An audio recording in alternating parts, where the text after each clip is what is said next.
Part 1. Valentin Elizalde, When a Song Becomes a Death Sentence. Narco corrido is not harmless music. It is a form of storytelling built on power, weapons, territory, and death. The singer is not just an entertainer. He becomes a messenger. Every lyric can be read as praise, provocation, or a political signal. In this world, a singer is closer to a war correspondent without credentials. He enters controlled territory carrying only a voice, and that voice offers no protection once it crosses the wrong line. Valentin Elizalde stood at the peak of this world in 2006. Known as the Golden Rooster, he was one of the most recognizable figures in regional Mexican music. His deep voice, confident presence, and unapologetic image filled arenas across northern Mexico and the United States. Fans did not just listen to his songs. They shouted them back like slogans. He was not a background figure in narco corrido culture. He was one of its faces. Among his catalog, one song stood apart for its danger. Mis Enemigos. The lyrics never named names, but they did not need to. In the coded language of corrido, everyone understood what was being said. The song was widely interpreted as a mockery of the enemies of the Sinaloa cartel. To an ordinary listener, it sounded like bravado. To the cartels, it sounded like allegiance. In their world, perceived loyalty is never neutral. Singing for one side automatically marks you as an enemy of the other. The concert location that night made everything worse. Reynosa was not contested ground. It was firm territory controlled by the Zetas. This was a city where authority flowed from rifles, not from uniforms. Performing there already carried risk. Performing a song believed to insult the ruling power turned risk into provocation. Everyone in the industry understood this geography. These were not abstract dangers. They were rules written in blood. Warnings reached him before the show. Do not come. Do not sing that song. Do not test the territory. These were not vague rumors. They were direct messages. Valentin Elizalde chose to ignore them. He trusted his fame. He trusted the distance between stage and street. He believed that applause still meant safety. In narco corrido culture, that belief often becomes the final mistake. When the show began, he did not avoid the song. He opened with it. The choice was deliberate. Whether driven by pride, defiance, or confidence, the message was clear. The crowd reacted loudly. Some cheered. Some went quiet. On a stage, it is impossible to tell who is there for the music and who is there to remember faces. He ended the concert the same way he began it. The same song. Sung again. On the same ground. The decision doubled the insult. By the time the lights went out, the outcome had already been decided somewhere beyond the stage. After the concert, there was no visible panic. He greeted fans. Signed autographs. Smiled. He entered a dark sport utility vehicle with his manager and driver. No armored convoy. No escape plan. They believed the danger had passed with the applause. The vehicle barely traveled any distance. 2 other cars blocked it. There were no demands. No negotiation. Gunmen stepped out and opened fire. Assault rifles tore through glass and metal. More than 70 rounds were fired in seconds. This was not an assassination meant to be hidden. It was a public execution. Valentin Elizalde was hit multiple times. There was no chance of survival. His manager and driver were killed instantly. The vehicle became a shredded shell. Blood and shell casings covered the pavement. One relative survived, wounded but alive, left to carry the story forward. The message was unmistakable. You do not sing for the enemy on our land. Fame offers no immunity. A microphone does not outrank a rifle. This killing was not only about one man.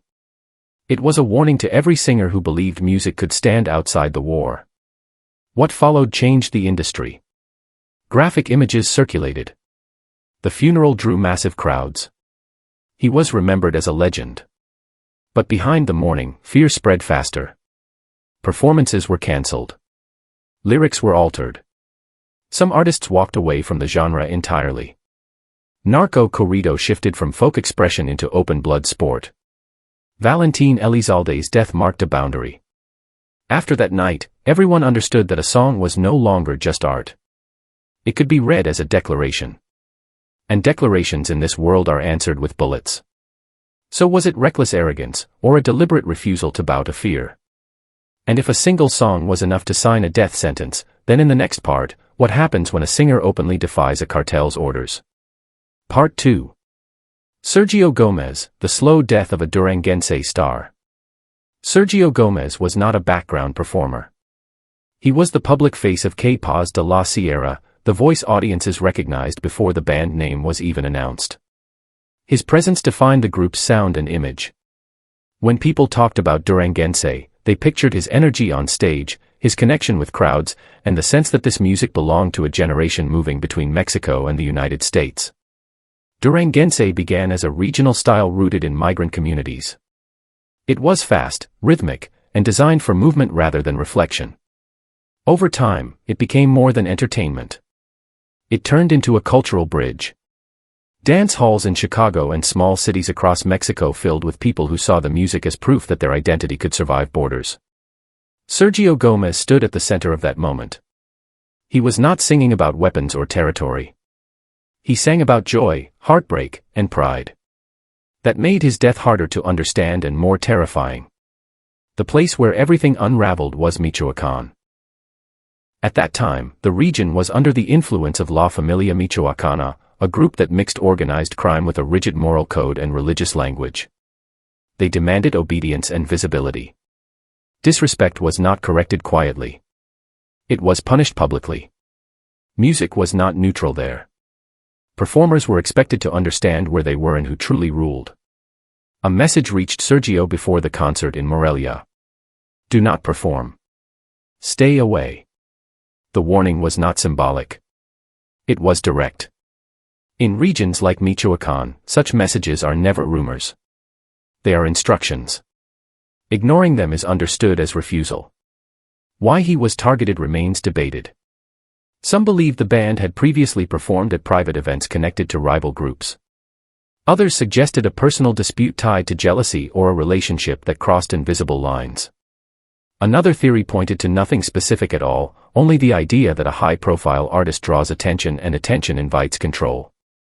In cartel territory, even being visible can be interpreted as defiance. Despite the warning, Sergio chose to go on stage.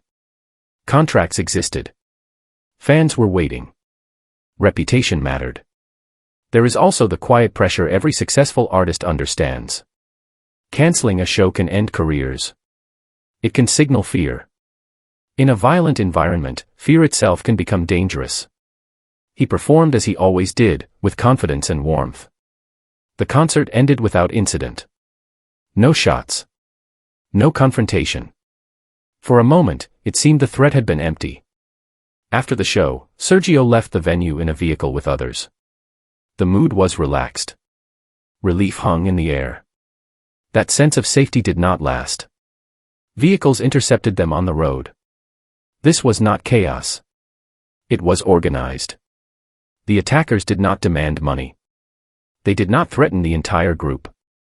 They took Sergio and let the others go. The message was clear. This was not robbery. This was extraction. For the next day, Sergio Gomez disappeared. No calls. No ransom. No official information. In regions like Michoacán, silence during that window is often the loudest signal. People understand what absence means. Friends waited. Family hoped. The industry watched, already afraid of the answer. When his body was found, the story turned from tragedy into warning. He had not been killed quickly. The signs showed prolonged suffering. The cause of death was clear, but so were the marks of punishment. His body carried evidence of restraint, violence, and deliberate cruelty. These details mattered to those who left him there. The goal was not just death. It was demonstration. The way his body was treated carried meaning. It said disobedience has consequences. It said fame does not erase hierarchy. It said the cartel decides who performs and where. This was not random violence. It was communication written onto a human body. The reaction was immediate and paralyzing. Fans gathered in grief. Radio stations played his songs non-stop. But behind the mourning was fear. No witnesses came forward. No officials pushed aggressively. Everyone knew which group controlled the region. Everyone understood the cost of speaking. Sergio Gomez's death marked a shift for Duranguense. What had once felt like celebration suddenly felt exposed. Bands began canceling appearances. Managers changed routes. Performers stopped accepting private bookings. The idea that singing non-violent music offered protection collapsed. His case proved that obedience mattered more than lyrics. Symbolically, his death carried a different weight than those who sang openly about criminal power. Sergio was not glorifying violence. He was still punished as if he had challenged it. That distinction mattered. It showed that in cartel-controlled regions, intent is irrelevant. Only control matters. His story also revealed how power enforces memory. The brutality ensured that other artists would remember his name not just as a singer, but as an example. Fear travels faster than music. One body can silence dozens of stages. Que Paz de la Sierra continued in altered form, but the loss never faded. Sergio Gomez became a permanent absence in a genre built on movement and noise. His voice remained on recordings, but the space he occupied on stage could not be replaced. The slow nature of his death became part of his legacy, not by choice, but by design. This was not a crime meant to be solved. It was a lesson meant to be learned. The lesson said that permission is temporary and refusal is fatal. In that environment, survival often depends not on talent or popularity, but on obedience to forces that never appear on the poster. Was Sergio Gomez punished for a specific act, or was he chosen simply to remind everyone who truly controlled the stage? And as the story moves forward, the next case will show what happens when even survival is not enough, and the violence follows a singer into the one place that should have been safe. Part 3. Zeta Pena, killed twice to ensure silence. Zeta Pena was not part of the narco corrido world. Her image was built on romantic ballads, emotional restraint, and a voice associated with vulnerability rather than power. She sang about love, loss, and longing. There were no references to territory, no coded messages, no public alignment with criminal groups. In a country where music often mirrors conflict, she represented an escape from it. That distinction made her death more disturbing, not less. Matamoros was the setting where that illusion collapsed. The city sat on a border that moved money faster than law. Control there did not belong to institutions. It belonged to fear. People understood the rules without needing them explained. Silence was currency. Visibility was risk. Being present in the wrong place was often enough to invite consequences. Zeta was staying at a modest motel, a place chosen for privacy rather than luxury. The night was not meant to be remarkable. She was accompanied by a close friend and a motel employee. There was no public event. No crowd. No stage. What happened next did not resemble an accident or a misunderstanding. The door was forced open. The intrusion was immediate. There was no attempt at negotiation or theft. The intention was singular. Gunfire filled the room. The attack was fast and focused. The two people with her were killed where they stood. They were not the objective. They were collateral. Zeta was struck and left behind. The attackers exited believing the job was complete. The room fell silent again, broken only by the aftermath. Zeta Pena did not die that night. Emergency responders found her alive, severely injured but breathing. She was rushed to a hospital and taken into intensive care. Doctors worked to stabilize her. Against expectation, she survived the first attempt on her life. News spread quickly. Fans prayed. Family members gathered. The story shifted from tragedy to fragile hope. For a brief moment, people believed survival meant safety. The hospital represented order. White walls. Controlled access. Trained staff. A place governed by rules rather than fear. Zeta was sedated, monitored, and unable to move freely. She was vulnerable, but she was alive. That survival created a new problem for those who wanted her silent. A witness remained. A name connected to an unfinished act. In regions ruled by intimidation, unfinished acts are unacceptable. Leaving someone alive is interpreted as weakness. Less than 2 days later, the second act began. The hospital was quiet. Staff moved through routine tasks. Security existed in name, not in authority. A man entered the building without urgency. He did not hide his face. He did not rush. He walked with purpose, as if he belonged there. He reached the intensive care unit. He located Zeta Pena's bed. She was restrained by medical equipment, recovering, unable to defend herself. The act that followed was not chaotic. It was deliberate. The attacker ensured there would be no second survival. He then walked out the same way he entered. The message was unmistakable. Survival did not equal permission to live. Hospitals did not offer sanctuary. There was no neutral ground. The reach of fear extended into places designed to protect the fragile. The reaction was immediate and chilling.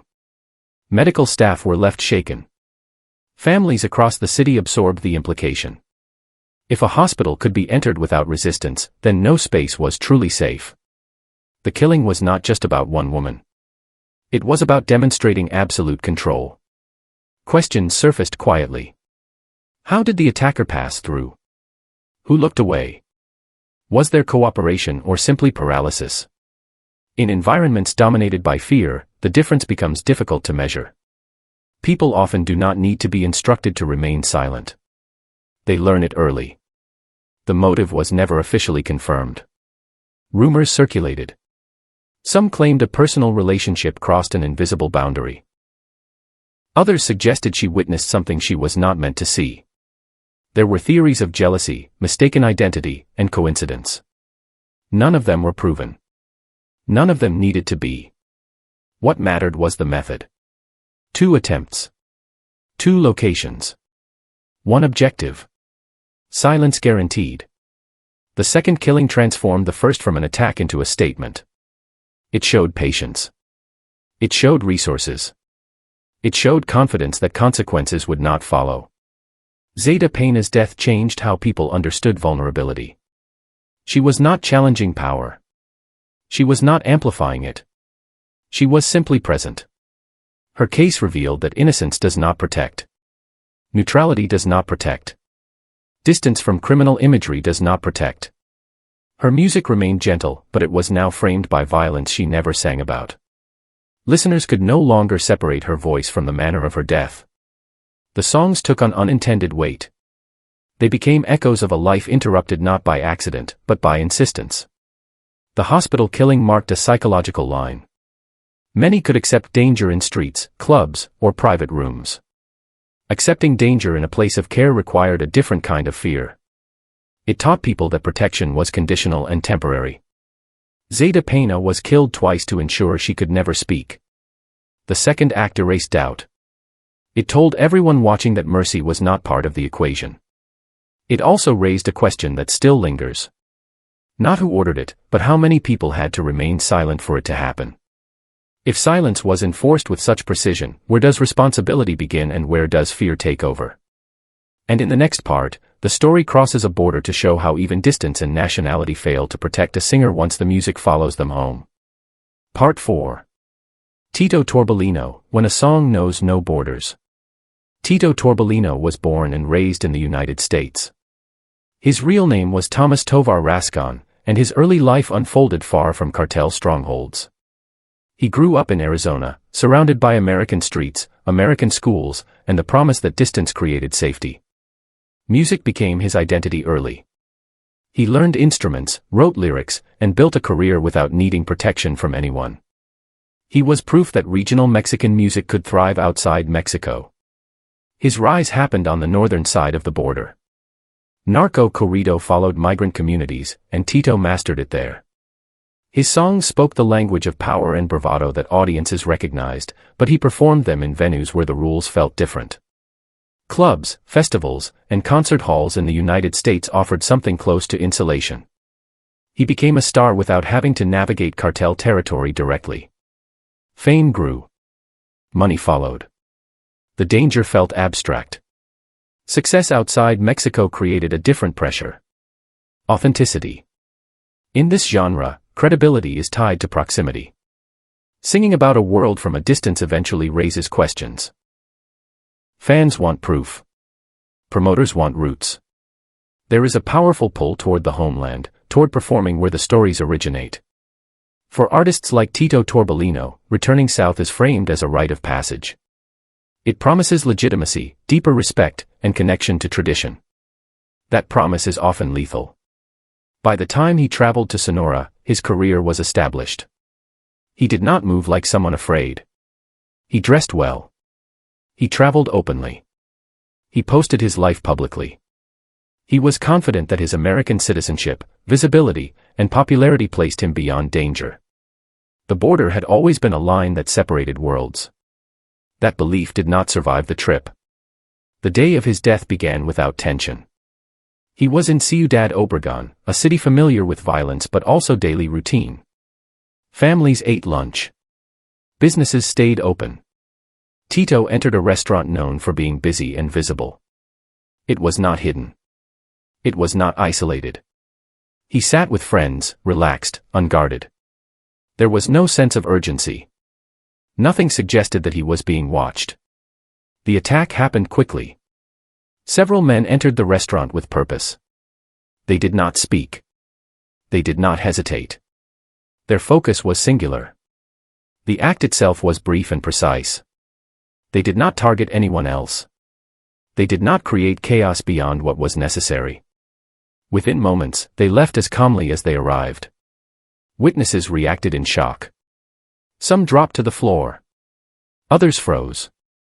No one intervened. No one chased. The space filled with confusion and silence. The attackers vanished into the city without resistance.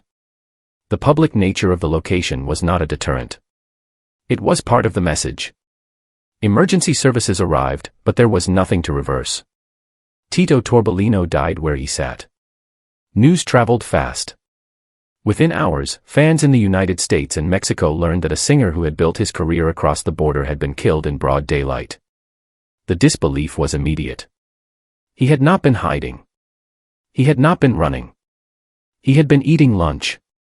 The professionalism of the attack raised questions. This was not impulsive violence. It was planned. The timing was exact. The location was known. The execution avoided collateral attention while ensuring certainty. It suggested surveillance and intent rather than reaction. This was not punishment delivered in secrecy. It was enforcement delivered in public. Speculation followed. Some believed a song had offended the wrong figure. Others suggested a personal conflict or a refusal behind closed doors. There were rumors of association, betrayal, and misunderstanding. None of these theories were confirmed. None needed to be. In cartel-controlled logic, explanation is optional. The act itself communicates everything required. Authorities opened an investigation. A vehicle believed to be connected was found abandoned. No arrests followed. No suspects were named publicly. The case joined many others in a system overloaded with fear and limited reach. Silence settled where answers should have been. For musicians, the implications were immediate. Tito Torbellino had done everything differently. He built his career outside Mexico. He lived in the United States. He traveled freely. None of it mattered once the music crossed back into the territory it described. His death erased the idea that geography offers protection. The concept of the cross-border artist changed that day. Before, the border felt like a filter. After, it felt irrelevant. Music travels. Reputation travels. So does attention. The violence followed the narrative, not the passport. Fans mourned him as someone who lived the American dream with a Mexican voice.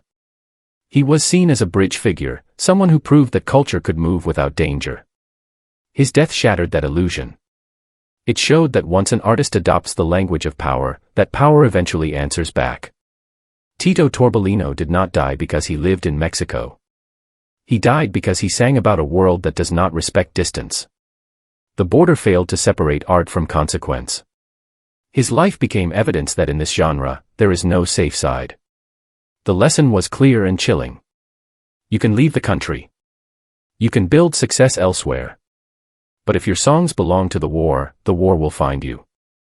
Sometimes in the most ordinary place, at the most ordinary moment. Does performing where danger feels distant make the risk easier to ignore until it becomes unavoidable? And in the next part, the story returns to the heart of cartel territory to show how even the privacy of home offers no protection once attention turns deadly. Part 5. Diego Rivas, When Glorifying Violence Leads to Death. Movimiento Altirado emerged as a louder and more aggressive turn within corrido culture. The songs moved away from suggestion and entered direct celebration of force, weapons, and domination. Lyrics became faster, sharper, and more explicit in attitude, even when language stayed coded.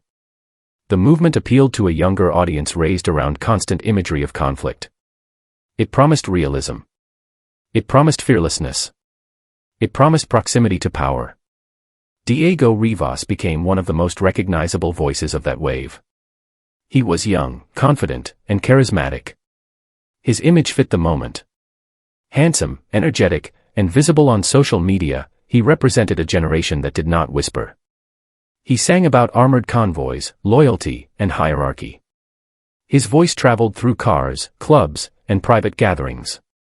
People felt he was singing the present tense of a violent era. Success brought a dangerous illusion. Praise from listeners blended with praise from people close to the world he described. When songs are repeated by those who live the reality, it can feel like protection. Diego Rivas appeared to believe that admiration equaled safety. Being associated with one group felt like belonging. In cartel logic, belonging is temporary and conditional. Loyalty is assumed until it is questioned. He lived in Culiacan, a city where visibility is unavoidable and memory is long. There, everyone is seen. Every gathering is noticed. Every song travels. The idea that someone could move freely because they praised power ignored the deeper rule. Power does not reward attention. It controls it. The night he died was not a concert night. There was no stage. No crowd. He was inside a private residence with friends and family. A moment meant to be informal. Music played softly. Conversation filled the room. The setting suggested safety. Familiar walls. Trusted faces. This was not a public challenge.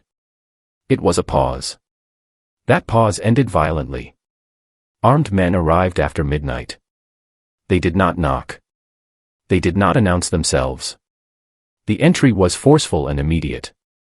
The attack followed a pattern that suggested training rather than emotion. Movement was coordinated. Timing was precise. There was no hesitation. The house became a target, not a scene. Gunfire echoed through the neighborhood.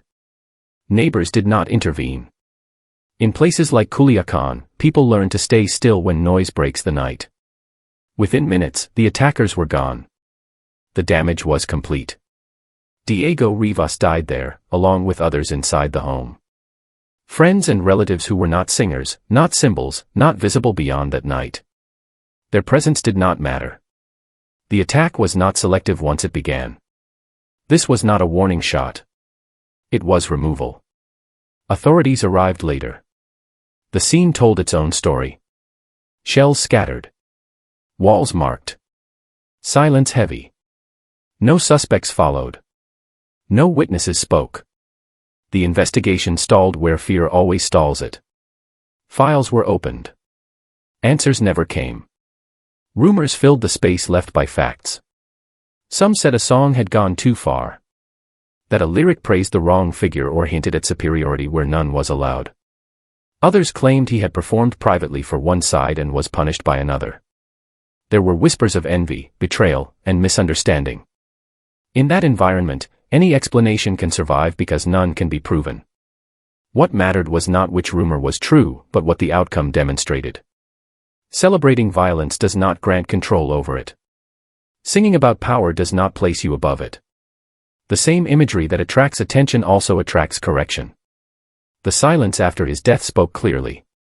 Other artists changed behavior overnight. Lyrics softened. Appearances were cancelled. Private gatherings became rare. The idea that proximity offered immunity collapsed.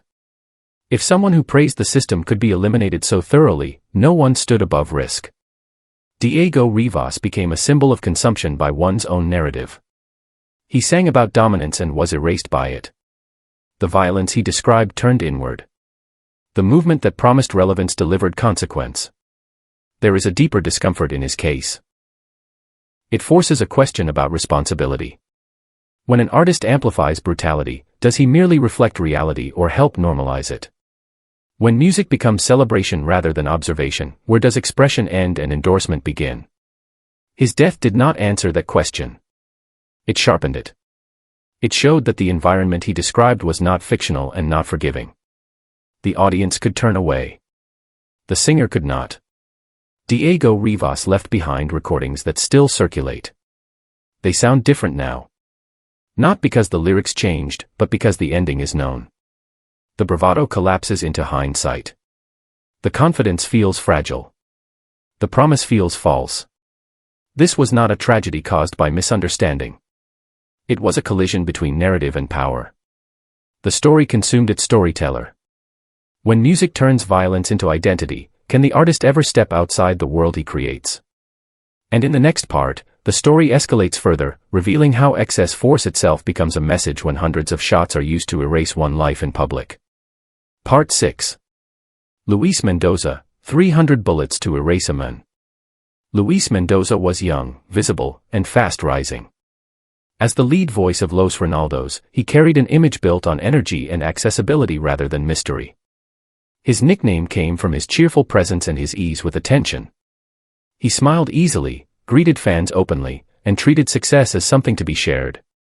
His group played upbeat corridos that moved crowds without hiding their connection to the environment they came from. Sonora at that time was not a backdrop.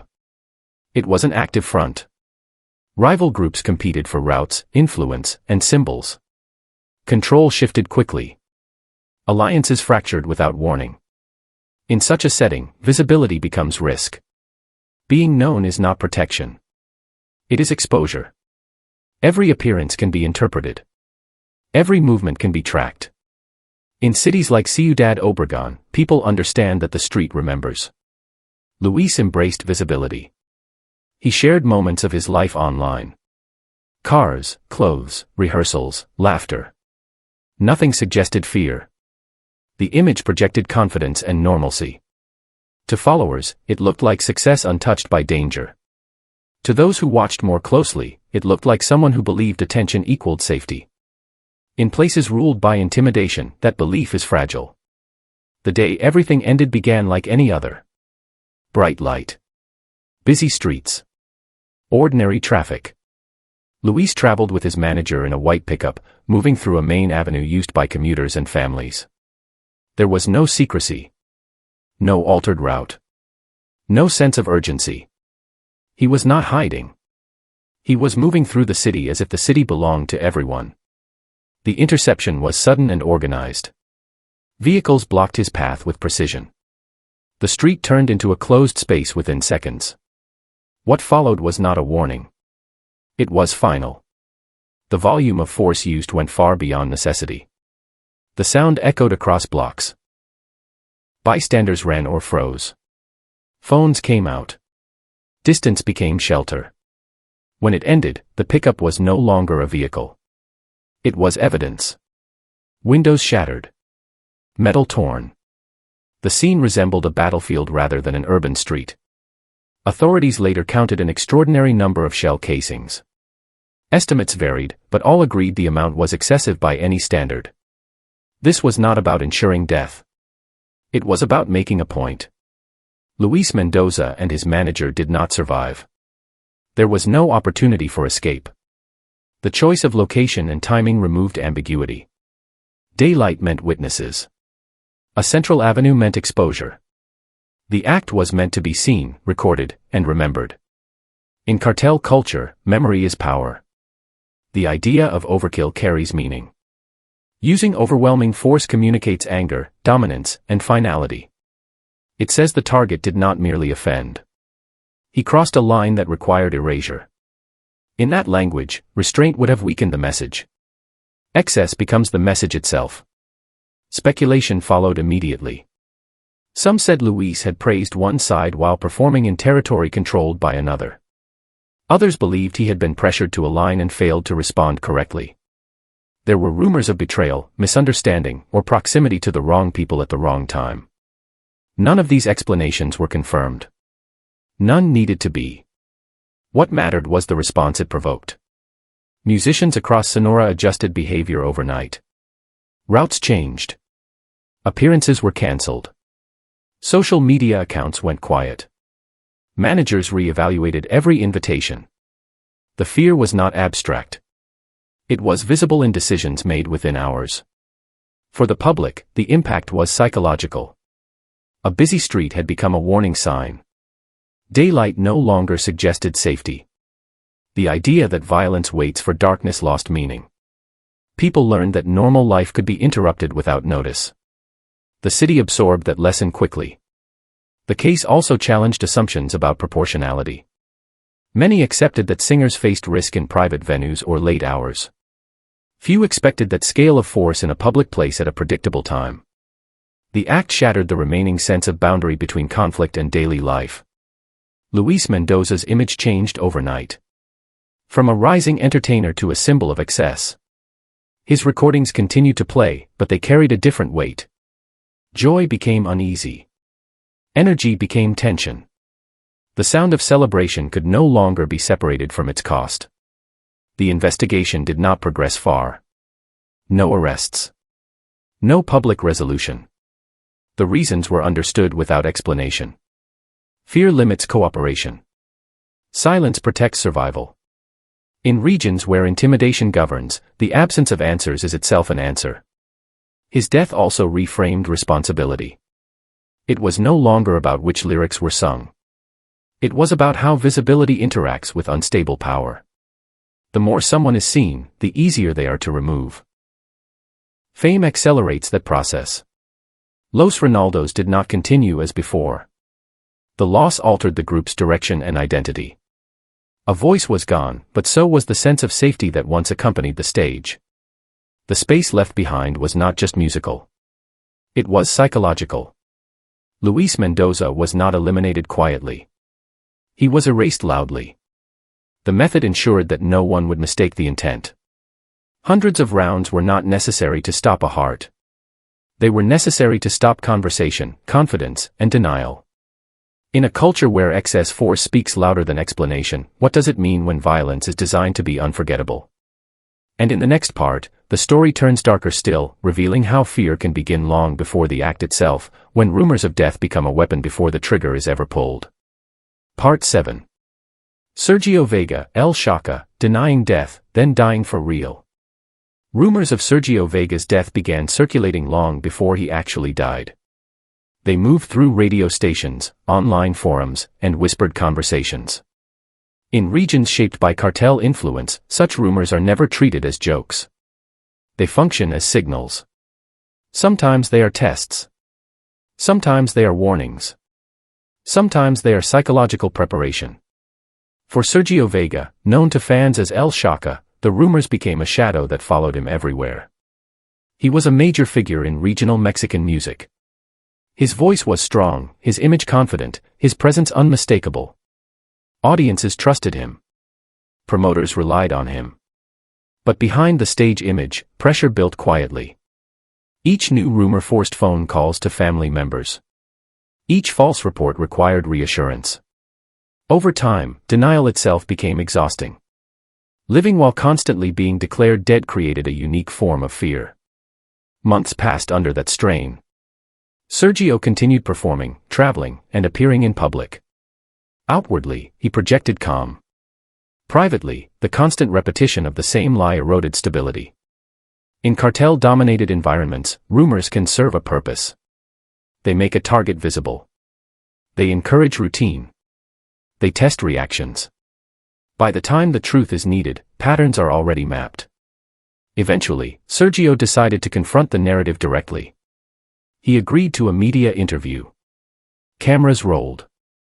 Questions were asked openly. He was challenged about the rumors of his death. He smiled. He answered clearly. He explained that such rumors had appeared many times before. He described calling his worried mother to assure her he was alive. He framed the situation as an inconvenience, not a threat. Then came the statement that would follow him into history.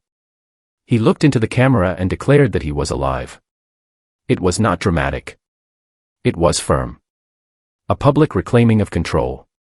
In that moment, he appeared confident that clarity would dissolve danger. He believed that denying the rumor removed its power. The interview ended. Sergio left the location and began driving toward his next destination. The day continued normally. Traffic moved. Roads stretched ahead. He was not surrounded by an armored convoy. He was not hiding. He was doing what he had done countless times before. The belief that the situation had been neutralized settled in. On the highway, that belief collapsed. Another vehicle began following him. At first, it did not seem unusual. Roads are shared spaces. But the distance closed. The behavior changed. The pursuit became clear. Sergio accelerated. He understood what was happening. The road turned into a corridor of fear. The chase ended violently. His vehicle lost control and crashed. The impact alone did not close the chapter. The pursuit did not stop with the accident. The intent was not intimidation. It was finality. Sergio Vega did not survive that day. When authorities arrived, the scene was already silent. The singer who had publicly denied his own death hours earlier was gone. The timing was impossible to ignore. The interview footage spread rapidly. Viewers watched him speak about rumors, then watched news reports of his actual death. The contrast created a chilling effect. The interview became more than a media appearance. It became a recorded farewell. Not by intention, but by design. Whether the timing was coincidence or calculation remains debated. What is certain is the psychological impact. The rumors did not end with denial. They culminated in confirmation. This case revealed a different layer of violence. No immediate threat. No visible confrontation beforehand. Instead, a slow erosion through uncertainty. Rumors functioned as a weapon. They destabilized without drawing attention. They forced the target to respond. They shaped behavior. By the time the physical act occurred, the mental groundwork had already been laid. Sergio's guard was lowered by familiarity. He had lived with the threat long enough that it began to feel normal. That normalization is central to psychological warfare. Fear that becomes routine loses urgency. The lesson extended beyond one artist. Musicians watching understood that silence is not the only danger. Speaking can also accelerate exposure. Denying a threat does not remove it. Publicly addressing rumors can validate them in the eyes of those who created them. Sergio Vega's music continued to play after his death. Songs once associated with confidence now carried unease. The voice remained strong, but the context shifted. Fans no longer heard only rhythm and melody. They heard the echo of a man arguing with his own fate. His case showed that modern conflict does not rely solely on force. Information, repetition, and uncertainty are equally effective tools. By the time violence appears, the outcome has often already been decided. El Shaka did not die because he spoke. He died in a space where speech and silence were both monitored. His story stands as a reminder that in environments shaped by intimidation, truth offers no shield and denial offers no escape. When rumors are allowed to shape reality, at what point does responding to them become part of the trap? And in the next part, the story expands beyond individuals to reveal how an entire band can vanish in a single night, erased not one by one, but all at once. Part 8. Combo Colombia, when an entire band is wiped out. Combo Colombia was not a band built on intimidation or bravado. They were known as a working group, hired to bring rhythm and celebration to ordinary nights. Their music leaned toward dance, familiarity, and accessibility. They played for weddings, clubs, and local parties. There was nothing confrontational in their image. They were entertainers in the most traditional sense, men who made a living by keeping people moving. That is why private performances were essential to their survival. Private gigs paid better than public shows. Cash was immediate. Exposure was limited. For many bands in northern Mexico, these events were the backbone of their income. At the same time, private gigs carried the highest risk. Performing behind closed doors meant stepping fully into someone else's territory. Once inside, there were no crowds for protection and no clear exit. The night in Nuevo Leon began like countless others. Combo Colombia arrived expecting a routine engagement. The venue was informal. The atmosphere was relaxed. Music played. Drinks flowed. Nothing suggested danger. For hours, the band did exactly what they were hired to do. They played. They entertained. They stayed within the role they had always known. Then the tone shifted without warning.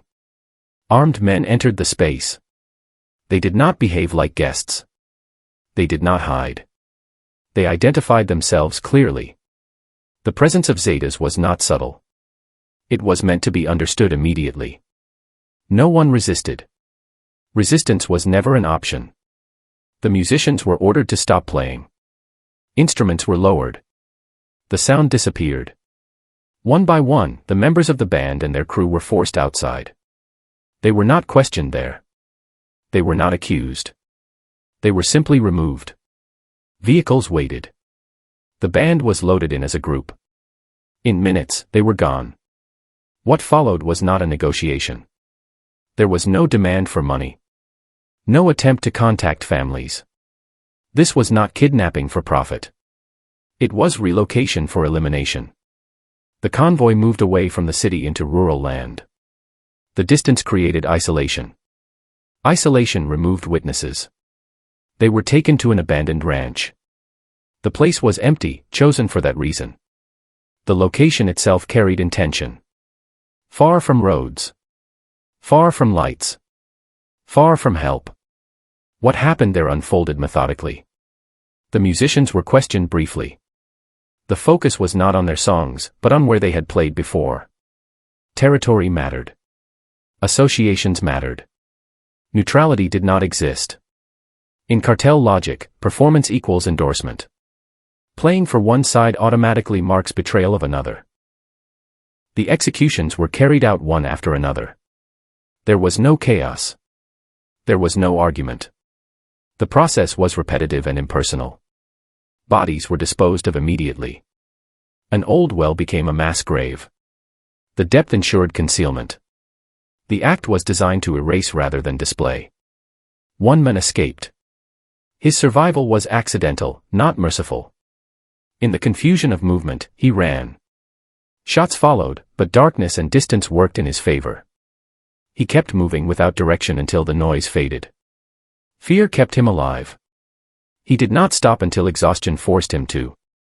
When authorities were eventually led to the site, the reality emerged slowly. The well was discovered. Recovery took time. One body after another was pulled from the earth. Musicians. Crew members. Men whose only role had been to provide sound for a night. The scale of the loss was unprecedented. Entire bands had been threatened before. Individuals had been targeted many times. But the elimination of nearly an entire musical group in one event crossed a line. It demonstrated that no distinction existed between star and worker. Everyone was equally disposable. The reaction within the music community was immediate and severe. Bands canceled private bookings. Venues closed. Nightlife changed. Fear reshaped schedules and choices. Many groups refused to perform in certain regions entirely. Silence became a survival strategy. Historically, the massacre of Combo Colombia marked a turning point. It showed that even non-political music carried risk. It proved that compliance did not guarantee safety. The band had not provoked publicly. They had not challenged openly. They had simply existed in the wrong place under the wrong assumptions. The message was not subtle. Neutrality would not be respected. Work would not protect. Obedience was temporary. The disappearance of the band served as a warning to anyone who believed music could stay outside the conflict. Combo Columbia did not leave behind a final song or a defiant message. They left behind absence. Empty stages. Unfinished tours. Families without answers. Their disappearance reshaped the behavior of an entire industry more effectively than any public execution could have. The well where they were found became a symbol. Not just of death, but of erasure. It represented how easily lives could be removed without acknowledgement. The quiet nature of the burial contrasted with the loudness of the warning. Their story stands as one of the darkest chapters in the history of regional music. It was not about one voice being silenced. It was about many voices being removed at once, without ceremony, without recognition, without resistance. When an entire band can vanish for simply doing its job, what does survival actually depend on? And in the next part, the story shifts from mass graves to the sky itself, where one of the most powerful voices in music would disappear in a moment that still raises questions years later. Part 9. Jenni Rivera, Accident or Assassination in the Sky. Jenni Rivera was not simply a singer. She was a symbol of resilience, authority, and transformation. In a genre long dominated by men, she built an empire through voice, discipline, and public honesty. Her music spoke to women who survived hardship, betrayal, and pressure. Her presence extended beyond the stage into business, television, and social influence. When she appeared, she carried power that did not rely on intimidation. That power alone made her visible in spaces where visibility often attracts danger. Before her death, there were signs of unease. Jenni Rivera had spoken privately about threats. She had been warned not to perform in certain cities. There were reports of demands she refused to acknowledge. She was known for setting firm boundaries. That refusal became part of her legend, but it also placed her in a vulnerable position. In regions shaped by intimidation, refusal is rarely forgotten. Her final concert took place in Monterrey. The venue was full. The performance was emotional. Those close to her later described a sense of heaviness backstage. She appeared distracted at moments. She spoke with intensity. Some interpreted it as exhaustion. Others saw it as instinct. Nothing explicit was said on stage, but those who knew her sensed unease beneath the professionalism. After the show, she prepared to leave immediately. The schedule was tight. She was expected elsewhere. A private aircraft waited. The decision to fly at that hour raised no alarms at the time. Private flights were part of her routine. The aircraft had flown before. The crew appeared experienced. From the outside, the departure looked normal. The Learjet lifted into the night sky. Weather conditions were not extreme. Radar contact was steady. For several minutes, the flight followed an ordinary path. Then something changed. The aircraft stopped climbing. Instead of leveling, it entered a rapid descent. Data later showed a near vertical drop. The speed increased dramatically. There was no distress call. The impact was catastrophic. The aircraft disintegrated upon contact with the terrain. There were no survivors. Recovery teams found scattered fragments rather than a recognizable fuselage. The force of the crash erased conventional evidence. What remained were questions. The official explanation focused on mechanical failure and pilot error. Investigators pointed to issues with the aircraft's control systems. Age of the plane was discussed. Training and licensing of the crew were examined. The conclusion stated that loss of control led to the fatal descent. On paper, the case was closed. Public belief did not follow the report. Too many contextual elements refused to align neatly. Jenni Rivera had expressed fear before boarding. She had spoken of danger. The flight path anomaly appeared extreme. The absence of a distress signal troubled observers. Rumors surfaced quickly. Some claimed sabotage. Others suggested coercion. There were whispers of a device placed to interfere with controls. A protected witness later alleged involvement by criminal interests. None of these claims were proven. None were dismissed conclusively. Each theory fed into the next. What kept the speculation alive was not a single detail, but the environment surrounding her life. Jenni Rivera operated in regions where intimidation was common. She interacted with promoters, venues, and systems that overlapped with illicit power. Even if she remained independent, proximity alone created risk. Context mattered. The line between conspiracy and reality blurred because the reality itself was unstable. In places where threats are routine and enforcement is selective, disbelief becomes reasonable. Fans did not invent danger. They recognized it. The question was not whether she was targeted, but whether the truth could ever be separated from circumstance. Witness statements added complexity. Accounts varied. Timelines conflicted slightly. Some details were lost to impact damage. Others were lost to silence. Each gap allowed speculation to grow. The absence of clarity became its own evidence in the public mind. Jenni Rivera's death created a void that could not be filled. Her absence reshaped the genre. Few artists carried her combination of authority and vulnerability. Her songs continued to play, but they now carried a finality that had not existed before. Listeners searched lyrics for meaning that was never intended. Her case sits uncomfortably between explanation and suspicion. It resists simple closure. The official narrative answers technical questions. It does not answer emotional ones. For many, the crash felt less like an accident and more like an interruption that fit too easily into a larger pattern of silencing. In environments where power punishes refusal, coincidence is rarely accepted at face value. Jenni Rivera lived openly, spoke directly, and refused to yield.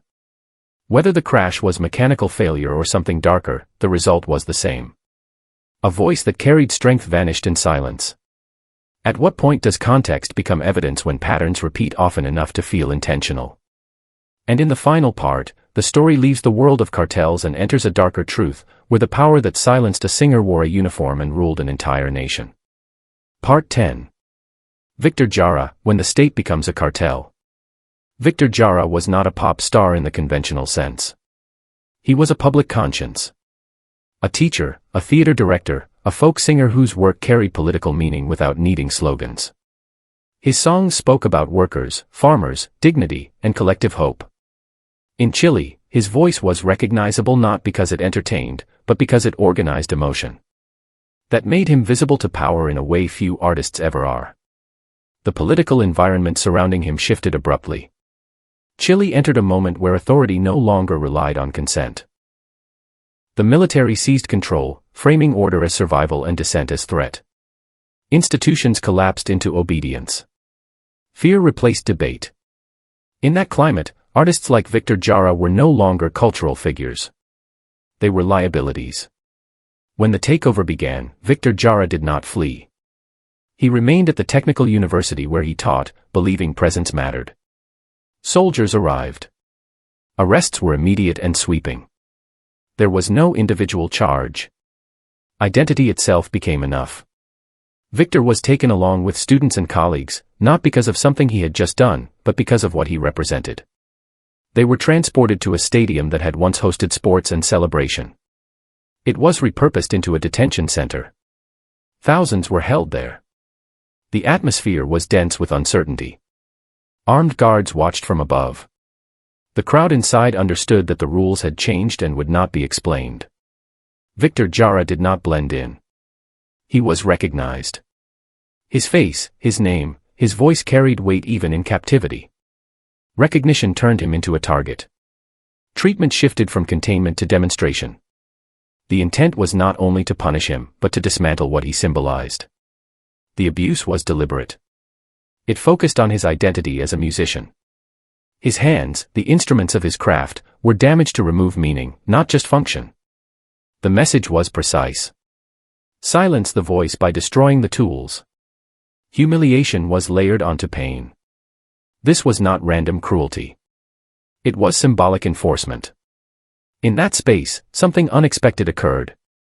Victor Jara did not retreat inward. He used what remained. He sang. His voice carried across the stadium, fragile but present. Others joined. For a brief moment, control fractured. The sound reminded everyone there that fear was not total. That act sealed his fate. Authority does not tolerate reclaimed narrative. He was removed from the crowd. What followed ended his life. His body was later discarded, intended to disappear among many others. The act was meant to erase, not to memorialize. For years, silence followed. Official records were absent or distorted. Families waited. The state moved on. Victor Jara's name survived through memory, exile, and recordings smuggled across borders. His songs traveled where his body could not. They became symbols of resistance long after the moment passed. Decades later, accountability emerged slowly. Investigations reopened. Names surfaced. Responsibility was acknowledged in fragments. Justice arrived late, incomplete, but undeniable. The stadium where he suffered was renamed in his honor. What had been used to break him became a monument to his endurance. Victor Jara's story reframes the idea of organized violence. There was no cartel branding, no private interest. The machinery belonged to the state. Uniforms replaced anonymity. Orders replaced profit. The result was the same. A singer silenced because his voice threatened control. His legacy does not rest on how he died, but on why he was targeted. He proved that music can frighten power more than weapons when it carries truth. He showed that art does not need volume to be dangerous. It needs meaning. Victor Jara was eliminated because he connected people to dignity during a time when obedience was demanded. The system treated that connection as subversion. In doing so, it revealed the limits of force. You can end a life. You cannot end the reason it mattered. When authority behaves like a criminal organization, how should society redefine courage and resistance? And after this final case, the question remains whether music merely reflects power or whether it has always been one of the few forces capable of challenging it.